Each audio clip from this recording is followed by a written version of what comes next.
Hi, this is Shelley with Awakening Spirit. I just wanted to take a minute to talk a little bit about meditation. Anyone can meditate.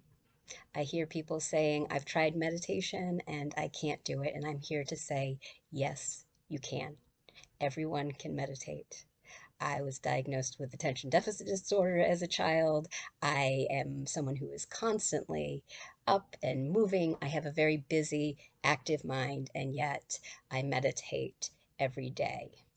Now, here's why people think that they can't meditate. There are two common misconceptions.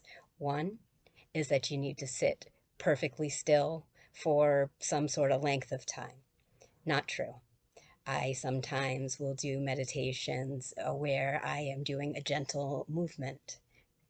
It could be mindful walking, it could be Tai Chi, it could be yoga. I consider all of that to be meditation because I am getting into a state of being where my mind is facing inward, where I am reflective, where I am becoming more aware of my own mind, of my own thoughts.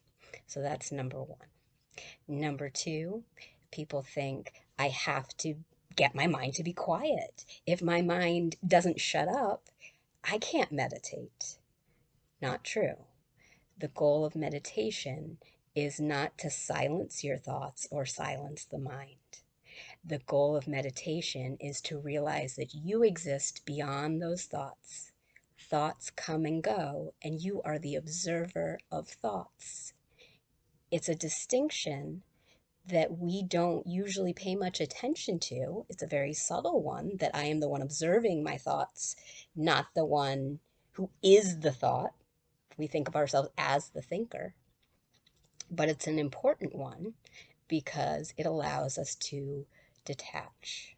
So you are in there, you are observing your thoughts when you are meditating. And even if your mind is upset, if your mind is busy, the fact that you are there and you are sitting with those thoughts and you are witnessing that your mind is not calm. That is you detaching slightly from it, being the witness.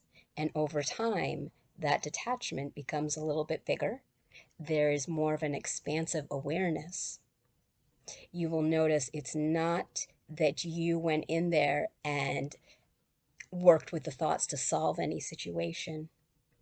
You realize that thoughts can come and go and you don't need to interact.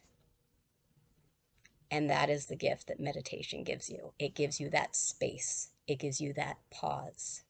That's what I tell people is that when I first started meditating for the first few weeks, I didn't see any major changes while I was meditating. And then what I started to notice is situations that would have triggered me in the past. It wasn't quite the same. It was as though there was a pause where I would have previously been triggered or annoyed by something, and I had the choice. Am I going to react to this or am I going to let this go? And the more that I could just allow my experience to be what it is without giving it a reaction, without identifying specifically with strong thoughts or feelings, the more peaceful my life became. So that is what I have learned from meditation. In my experience, you can meditate if you're an anxious person. You can meditate if you're an angry person. You can meditate if you have ADHD. You can meditate if you're a child. You can meditate if you are elderly. You can meditate if you are physically fit. You can meditate if you are not physically fit. You can sit in a chair. You can sit in lotus position. You can lie down. It is wide open. It is whatever works for you and helps you come to a place of awareness within your own mind.